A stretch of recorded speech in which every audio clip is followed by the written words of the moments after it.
পৌঁছে গেছি, সেই দুপুরে ট্রেনে উঠেছিলাম। তো চলুন এবার রুম খুঁজে হোটেলে যাওয়ার ব্যাপার। সব তো বলেছে তো বন্ধুরা, এই হলো মথুরা জাংশন। আর মথুরা জাংশনে দেখুন এই ধরনের চিত্রপটগুলো করে রাখা হয়েছে, দেখতে পাচ্ছেন।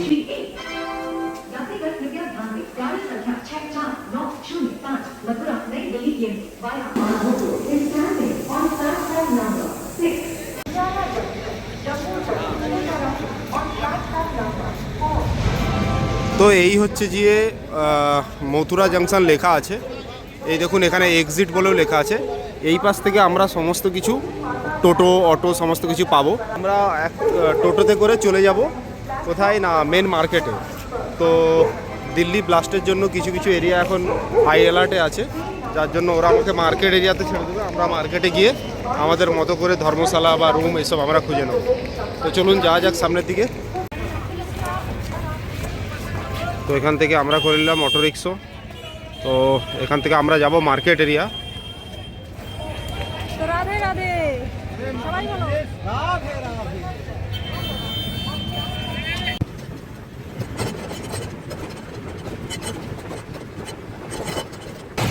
কলকাতা।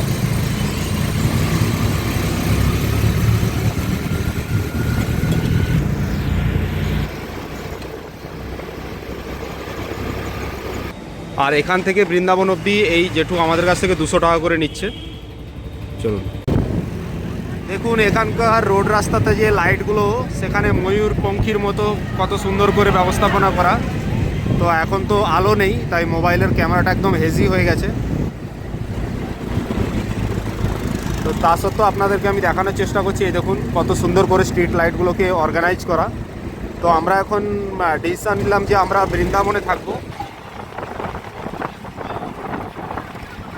राम रतन धन जो कोई पाए जीवन भर रामायण गाए। আমার কিছুই করার নেই বন্ধুরা, এমন একটা পরিবেশে গানটা হঠাৎ খুব গাইতে ইচ্ছে করলো, তাই কিন্তু গেয়ে ফেললাম, কিছু মনে করবেন না। কুয়াশায় ভরা এই সকালটা, ঠান্ডা হাওয়া ধীরে ধীরে ছুঁয়ে যাচ্ছে শরীর, বুঝতে পারছেন ব্যাপারটা বন্ধুরা? আর চলতে চলতে কি মনে হচ্ছে জানেন, আমি শুধু এগিয়ে যাচ্ছি না, কোথাও যেন কিছু ছেড়ে আসছি পেছনে। কেন এমন মনে হচ্ছে তা আমি জানি না, তবে এই হাওয়ার ভেতরেই মিশে আছে কিন্তু বৃন্দাবনের নাম। আর যেখানে বৃন্দাবনের নাম মিশে থাকে, সেখানে কিন্তু আরও একটা ডাক শোনা যায়, কৃষ্ণের ডাক, যা কিন্তু কানে শোনা যায় না, কিন্তু অনুভব করা যায়। এই রাস্তাটা খুব ভালো করে লক্ষ্য করুন আর অনুভব করুন। পুরো রাস্তাটা দেখুন কুয়াশায় ঢেকে আছে, আর ঠান্ডা ঠান্ডা হাওয়া মুখের উপর দিয়ে বয়ে যাচ্ছে। এই দেখুন বন্ধুরা, আপনাদের স্বপ্নের প্রেম মন্দির এখানে পুরো একদম লেখা হয়ে আছে। এই সেই প্রেম মন্দির যাকে আমরা টিভিতে সবসময় ইন্টারনেটে দেখে এসেছি। আজকে এখানে আসতে পেরে এত সুন্দর লাগছে কি বলবো। বৃন্দাবন মন্দিরের সামনে তো এখনও রুম নেইনি, তো রুমটা নেওয়ার পর আপনাদেরকে জানাবো। এখানে বিভিন্ন রকমের বাজেটের রুম রয়েছে, সেটাও আপনারা অ্যাক্সেস করতে পারবেন। তো দেখি আগে রুমটা নিয়ে নেই, সমস্ত কিছু বলবো। তো আমরা এসেছি, অ্যাকচুয়ালি আপনাদেরকে বলে দিই, আমরা এসেছিলাম মথুরাতে। তো মথুরা জাংশনে আমাদের ট্রেন ছিল, মথুরা জাংশনে নামলাম। নেমে ওখানে আমরা চাইলেই মথুরা আগে দেখতে পারতাম, তারপরে বৃন্দাবন করতে পারতাম, কিন্তু অ্যাকচুয়ালি আমাদের ট্রেন আবার মথুরা থেকেই নিউ দিল্লির জন্য আছে। তাই আমি ভাবলাম কি আগে বৃন্দাবন হয়ে মথুরার দিকে চলে যাব, কারণ মথুরা হয়ে আবার ওই ট্রেন ধরে চলে যাব। তো এখন আমরা রুমটা খুঁজে নেই, তারপরে আপনাদেরকে জানাচ্ছি। Friends, good morning. তো আমি এখন রয়েছি বৃন্দাবনে এবং প্রেম মন্দিরের একদম গোড়াতেই একটা হোটেলে, মানে এটা হোটেল বলবো না ঠিক, এটা একজনের বাড়ি। উনি ইসকনে দীক্ষাপ্রাপ্ত একজন মানুষ। তো ওনার বাড়ির আশপাশটা একটু দেখিয়ে দেব। এটা ওনার নিজের বাড়ি। আর এদিকে দেখুন প্রচুর তুলসী গাছ ফাছ রয়েছে। এটা হচ্ছে ওনার বাড়ির পরিসর, দেখুন কত তুলসী গাছ লাগানো রয়েছে, দেখে খুব ভালো লাগছে এত সব তুলসী গাছ। এবং এটা হচ্ছে যে আউটার, এই গেট থেকে আমরা বেরাচ্ছি। রেডি? তো দেখুন সবাই বৃন্দাবনে এসে কীরকম সেজেছে। বৃন্দাবনে আসছি, বৃন্দাবনে রাধারানীর মতো না সাজলে হয়? রাধে রাধে। হিন্দি। হ্যালো বন্ধুরা, আমরা বৃন্দাবনে প্রেম মন্দিরের সামনে এসেছিলাম, আপনাদেরকে দেখিয়েছিলাম। তো সেখান থেকে আমরা সকালে টিফিন করে আমরা এখন 10টা সাড়ে 10টা বেজে গেছে। আমরা ওখান থেকে অটো বুক করে নিয়েছি, আর অটো বুক করে নিয়ে আমরা এখন বারসানা যাচ্ছি। বৃন্দাবনের প্রেম মন্দির থেকে বারসানা যেতে প্রায় 1 ঘন্টা লাগবে অটোতে। আপনারা প্রচুর ভালোভাবে বার্গেনিং করবেন, নাহলে কিন্তু এরা 3000 টাকা করে হচ্ছে কি গাড়ি বুকিং স্টার্টিংটা করে। যাই হোক, আমাদের কতটা কি গাড়ি খরচা পড়লো আর আমরা কি দেখতে পেলাম বিশেষত, কারণ বারসানাতে সব মন্দির প্রায় 1:30 থেকে 2টোর মধ্যেই বন্ধ হয়ে যায়, আবার বিকেল 4টে থেকে খুলবে। তো আপনারা চেষ্টা করবেন খুব সকাল বেরোনোর চেষ্টা করবেন। যেখানেই যান, বৃন্দাবন মথুরাতে সমস্ত মন্দির 12টার সময় বন্ধ, আর বারসানাতে 1:30 থেকে 2টোর সময় বন্ধ। তো খুব তাড়াতাড়ি চেষ্টা করবেন বেরোনোর। তো দেখা হবে আবার বারসানাতে যাই, আমরা কতগুলো কী দেখতে পেলাম না পেলাম সমস্ত কিছু তুলে ধরবো। তো সবাই বলে একবার রাধে রাধে রাধে রাধে।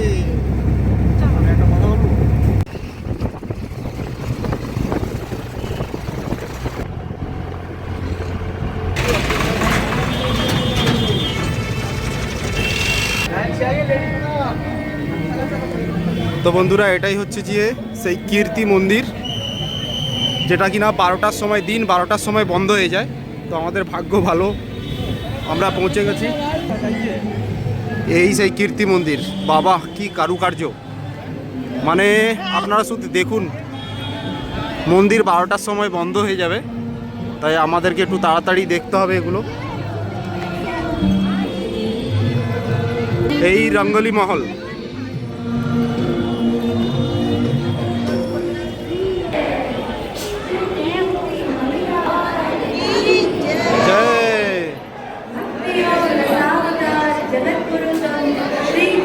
এই হচ্ছে কীর্তি মন্দির।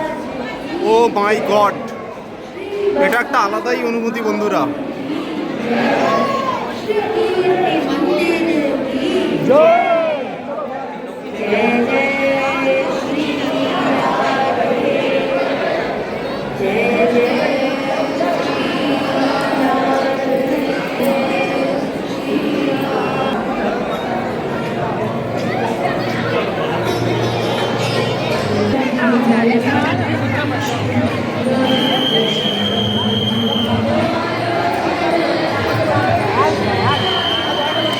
তো বন্ধুরা, এই সেই কীর্তি মন্দির।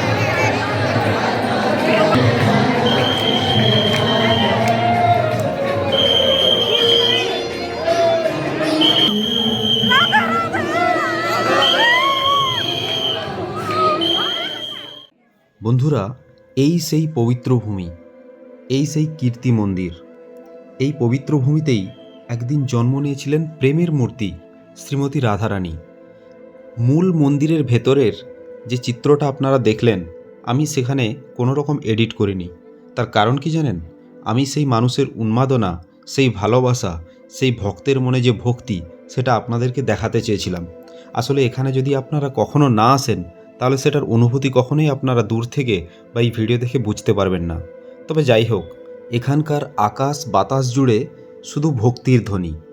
কীর্তি মন্দির শুধু একটি মন্দির নয়, এটি মায়ের কোলে জন্ম নেওয়া ভালোবাসার এক নিঃশব্দ গল্প, যেখানে প্রতিটি দেওয়াল জানে রাধার নাম, আর প্রতিটি নিঃশ্বাসে মিশে থাকে কৃষ্ণের প্রেম।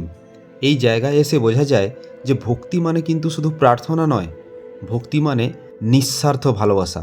রাধে রাধে। সবাই বলো রাধে রাধে রাধে। তো বন্ধুরা, কীর্তি মন্দির আমরা দেখে নিলাম। এবারে আমরা যাব রাধারানী মন্দির, যেটা বারসানার মেন মন্দির। আর এই দিকে দেখুন, এটা রঙ্গলি মহল ঠিক আমার পেছন দিকেই রয়েছে। তো এটা আপনারা মাথায় রাখবেন যে মন্দিরটা বন্ধ হয়ে যায় কিন্তু 12টায়।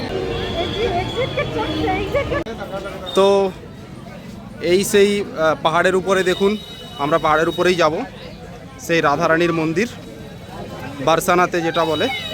পাহাড়ের উপরে উঠতে হবে এই গলিটা দিয়ে, অনেক দোকানদানি আছে, এদিকেও আছে। রাধে রাধে। তো ওঠা যাক ওপরের দিকে, দেখুন কত লোকজন। এখানে কিন্তু 350টার কাছাকাছি, 350 বা তার একটু কম বেশি সিঁড়ি রয়েছে। তো আপনারা যারা বয়োজ্যেষ্ঠ যারা আসবেন, তারা কিন্তু এটা মাথায় করে নিয়ে আসবেন। যে টোটাল 350-এর একটু কম বেশি 350 খানা কিন্তু সিঁড়ি রয়েছে। পুরো এই সিঁড়ি জুড়ে বিভিন্ন রকম ইকোনমিক অ্যাক্টিভিটি চলছে, যেমন ধরুন কেউ কিছু বিক্রি করছে, কেউ মেহেন্দি লাগানোর জন্য বসে আছে, পূজার ডালি, হ্যাঁ, ছোটো ছোটো বাচ্চারা তারা মাথাতে টিপ লাগানোর জন্য এগিয়ে আসছে। এই ধরনের পুরো জায়গাটাই কিন্তু মানে একটা সবসময় রসময় পরিবেশ রয়েছে। কষ্ট হচ্ছে নাকি? তো এই মন্দির যেতে গেলে দেখুন এই দিক দিয়ে রাস্তা করা আছে, তো আমরা এই দিক দিয়ে যাব, এই রাস্তা করা আছে, আর বেরোবো ওই দিকটা থেকে।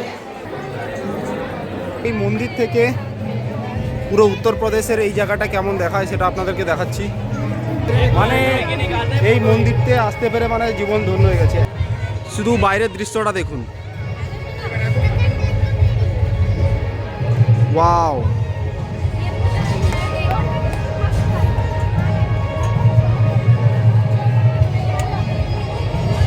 চলুন ভেতরের দিকে যাব।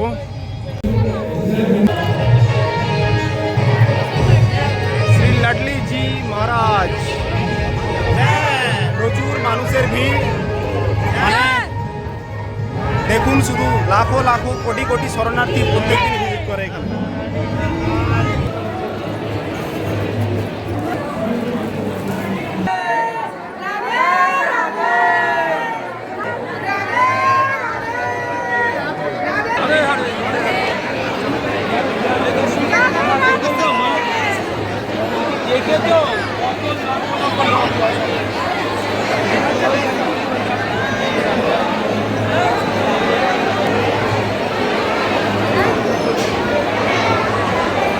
তো এই দেখুন, এটা হচ্ছে এক্সিট গেট। তো মন্দিরে পুজো দেওয়ার জন্য সমস্ত জায়গাতেই একটা জিনিসের চল লক্ষ্য করা যাচ্ছে, যেটা হচ্ছে পেড়া। এখানকার দুধের তৈরি আর ঘি দিয়ে তৈরি পেড়া, প্লাস সমস্ত জায়গাতে লস্যি আছে। এই যে ভাইবসটা পুরো উত্তরপ্রদেশ জুড়েই আছে, মানে দুধের জিনিসপত্র, লস্যি, মালই, এই ধরনের কিছু কিছু জিনিসপত্র রয়েছে, পেড়া রয়েছে। তো দারুণ একটা ব্যাপার, নতুন জায়গা, নতুন জিনিস।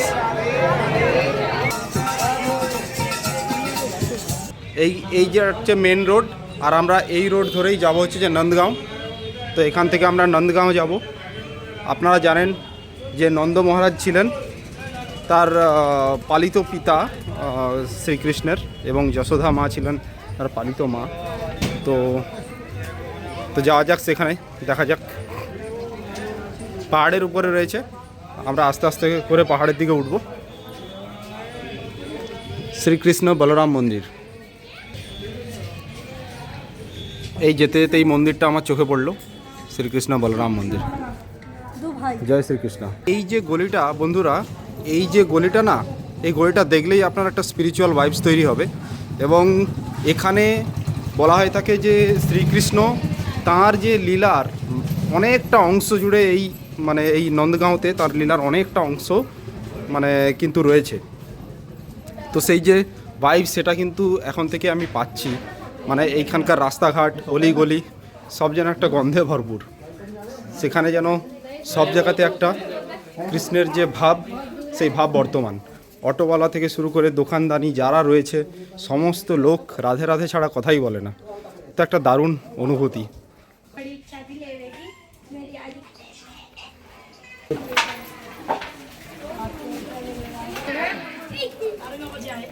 তো এখানে তো সিঁড়ি খুব নেই, কিন্তু এখানে ওই ঢাল বরাবর উঠে যেতে হবে।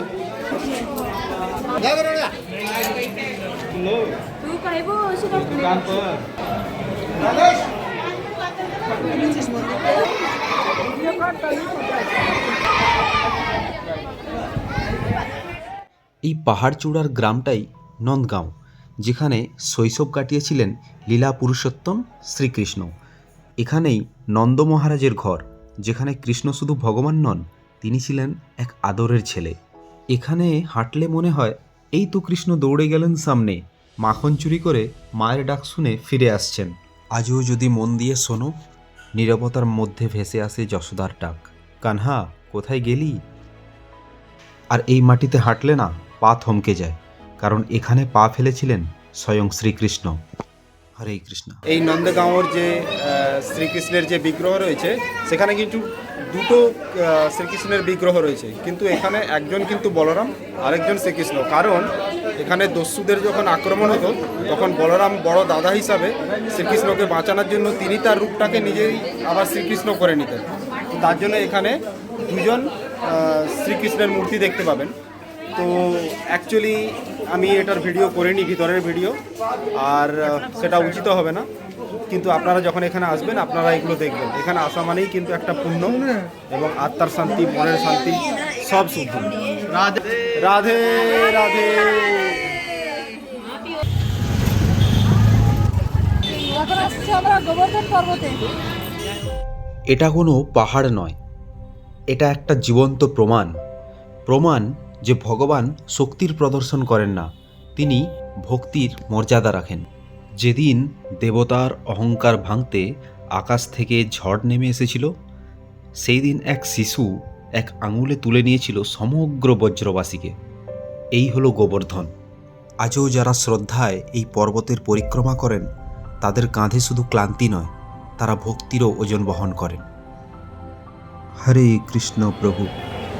তো আমি এখানে যখন গোবর্ধন মন্দিরে এলাম, সত্যি কথা বলতে তখন আমাকে নাম জিজ্ঞেস করলো যে নাম কি হয় আপনার।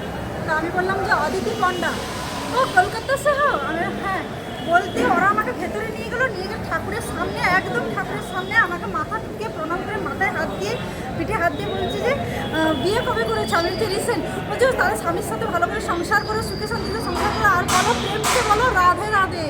বললাম রাধে রাধে। যা বলেছে আমাকে এই কপালে তিলক টিলক লাগিয়ে দিয়ে বলছে স্বামীকে নিয়ে খুব ভালো থেকো, খুব সুখ। মানে প্রচুর ওরা আশীর্বাদ করেছে, সব ব্রাহ্মণরা মিলে। আমার এটা বিশাল বড় পাওনা বৃন্দাবনে এসে। রাধে রাধে। কিনে দেখলাম এটা কেমন খেতে, তো খুব ভালো খেতে। অনেকে এখানে প্রসাদ হিসাবে এটা ব্যবহার করা হয়, দুধ দিয়ে বানানো হয়, খুব ভালো। তো বন্ধুরা, আমরা এসে গেছি, এটা বৃন্দাবনের চারধাম, আপনাদেরকে দেখিয়ে দিচ্ছি। কে কে আছেন দেখা যাক।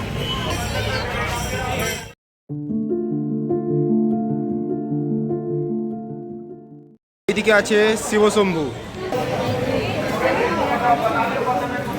বৃন্দাবনে তো রাসলীলা রয়েছেই, এখানে প্রতিটি পথে লুকিয়ে আছে ভক্তি আর বিরহের ইতিহাস। এই পবিত্র ভূমিতেই আছে এমন এক ধাম যা কিনা 4 ধাম নামে খ্যাত। এখন যেখানে আমি দাঁড়িয়ে রয়েছি, বৃন্দাবনে এসে মনে হয় সব পথই কৃষ্ণের দিকে যায়, কিন্তু কিছু জায়গা আছে যেখানে সব দেবতাই একসাথে দাঁড়িয়ে। এই যে 4 ধাম মন্দির, এটা শুধু একটা মন্দির নয়, এটা একত্রিত বিশ্বাসের একটি প্রতীক। এক পাশে মহাদেব, যে কিনা ত্যাগের সাক্ষী, আরেক পাশে শনিদেব, কর্মের ন্যায় বিচারের রূপ, আর আছেন নারায়ণ, যিনি পালন করেন এই জগতের ভারসাম্য। 4 ধামে কিন্তু রাধাকৃষ্ণ ধাম, শিব ধাম অ্যান্ড শনি ধাম, আর যেটা দেখলাম সেটা হচ্ছে যে পার্বতী ধাম। পার্বতী মানে যেটা হচ্ছে বৈষ্ণোদেবী ধাম যেটাকে বলে, সেটা আছে। আর 4খানা এই নিয়ে ধাম নিয়ে 4 ধাম। তো আমি এখন দেখতে এসেছি, আমি বৈষ্ণোদেবী ধাম থেকে বেরিয়ে এলাম, এবার দেখব রাধাকৃষ্ণ ধাম, তারপর দেখব মহাদেব ধাম।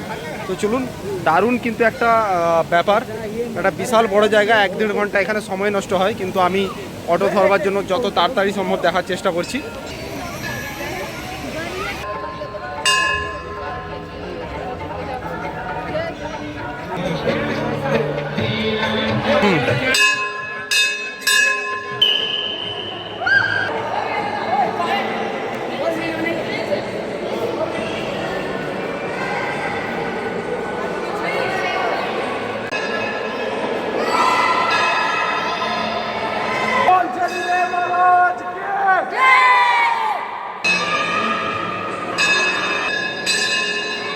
ওয়াশরুমেরও সুবিধা রয়েছে, সমস্ত কিছু আপনারা আসলে সমস্ত কিছু সুযোগ সুবিধা পাবেন।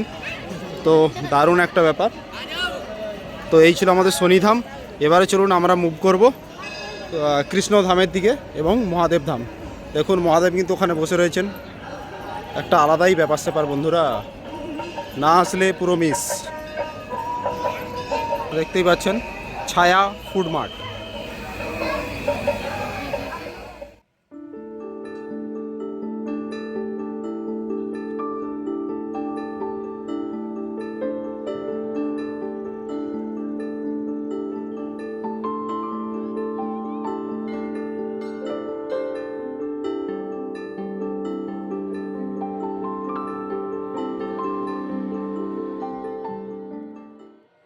এবারে যাচ্ছি বন্ধুরা শিবধাম।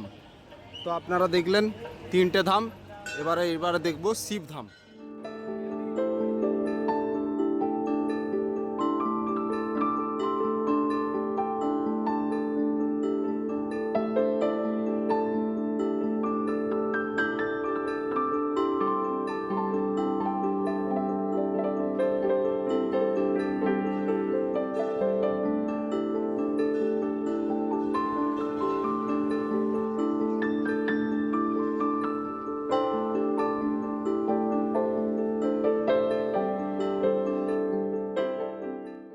তো আমাদের সঙ্গে কেমন দর্শন করলেন 4 ধাম বলুন?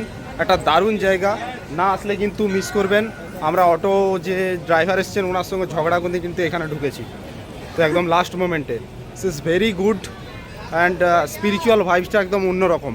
এত বড় বড় মা বৈষ্ণোদেবী, এত বড় বড় শিব ঠাকুর, মানে দেখে আপনার মন ভরে যাবে। তারপরে ভেতরে যে পেতলের ঠাকুরগুলো যে করেছে, ভেতরে যে ঠাকুরগুলোর যে বিগ্রহগুলোর যে কারুকার্য অসাধারণ, অসাধারণ। মনে হবে যেন এলে না ওগুলো মানে ভিডিও করে দেখানো সম্ভব হচ্ছে না, এতটাই বড় বড়। তো তো সকলে বলুন হর হর মহাদেব। হর হর মহাদেব, রাধে রাধে, হরে কৃষ্ণা। এখন আমরা বেরিয়ে পড়েছি বৃন্দাবনের কয়েকটি মন্দির দেখতে। আমরা প্রথমে যাচ্ছি বাঁকে বিহারী মন্দির, কারণ বৃন্দাবন এলেই নাকি বাঁকে বিহারী মন্দিরটা নাকি দর্শন করতেই হয়। ওই জন্য আমরা প্রথমেই যাচ্ছি বাঁকে বিহারী মন্দির। বাঁকে বিহারী মন্দির এটা কোনো সাধারণ মন্দির নয়। এখানে ঈশ্বর দূরে দাঁড়িয়ে থাকেন না, এখানে কৃষ্ণ রাজা নন, তিনি বন্ধু, তিনি আপন। বাঁকে বিহারীর সেই চাউনি যেখানে ভক্ত আর ভগবান এক মুহূর্তের জন্য হলেও আলাদা থাকেন না। এখানে আরতি থামে, কারণ বলা হয় অতিরিক্ত দর্শনে কৃষ্ণ লাজুক হয়ে পড়েন। এই মন্দির শেখায় ভক্তি মানে ভয় নয়, ভক্তিমান হচ্ছে সম্পর্ক। বাঁকে বিহারী মন্দিরে প্রচুর ভিড়। এখন বাজে সন্ধ্যে 7:30, মানে এত ভিড় কি বলবো। রাধে রাধে, বাঁকে বিহারী কি হরে কৃষ্ণা। বন্ধুরা, দেখা হচ্ছে মথুরার গল্প নিয়ে।